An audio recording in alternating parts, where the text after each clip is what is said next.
गलती कर दी घर से भाग कर पार्ट 2। अभी तक आपने पढ़ा। फूट फूट कर रोने लगी।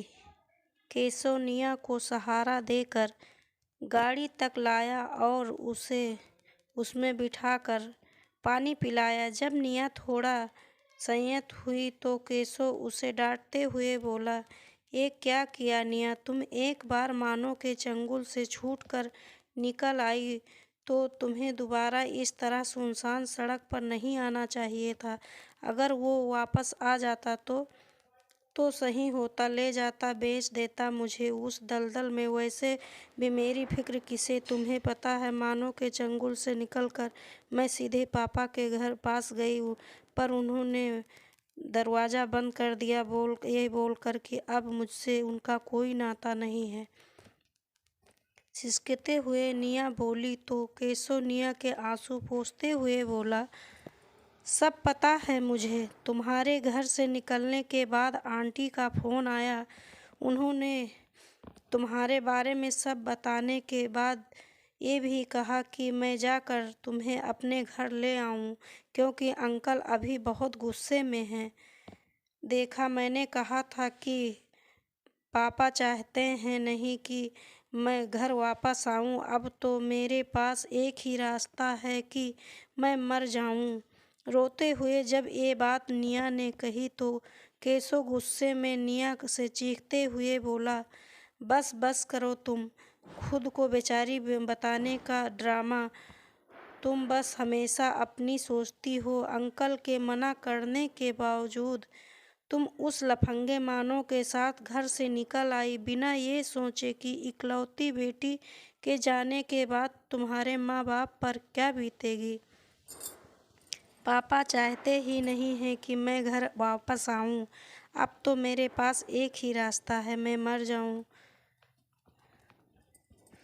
बस बस बस करो तुम। एक खुद बेचारी बताने का ड्रामा मत करो। हमेशा अपनी सोचती हो।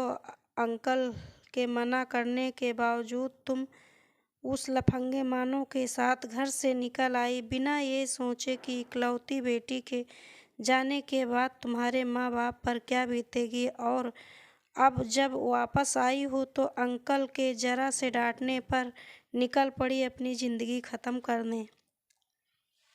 तुमने कभी सोचा ये कि उन्हें कितना दुख पहुंचाया है तुमने?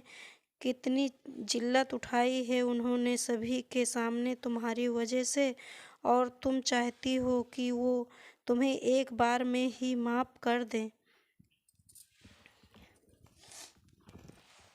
अरे उन्हें थोड़ा टाइम दो तो। तुम्हें उन्हें मनाना चाहिए था। उनके दरवाजे बंद करने पर तुम्हें वहीं बैठे रहना चाहिए था। बार बार माफ़ी मांगनी चाहिए थी। दरवाज़ा खुलवाने की कोशिश करनी चाहिए थी, ना क्यों यूँ सुनसान सड़क पर निकल आना था फिर से किसी मुसीबत को निमंत्रण देने के लिए।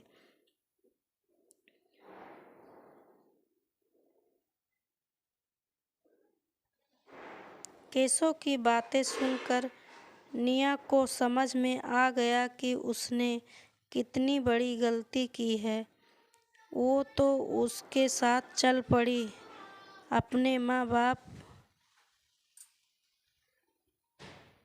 पापा से अपने किए की माफ़ी मांगने। कहीं ना कहीं उसे विश्वास भी था कि वो लोग उसे माफ़ ज़रूर कर देंगे, और मन ही मन में संकल्प भी ले लिया था निया ने कि आज के बाद वो वही करेगी जो उसके मम्मी पापा कहेंगे, क्योंकि दुनिया में माँ बाप से ज़्यादा हमारा भला और कोई नहीं सोच सकता।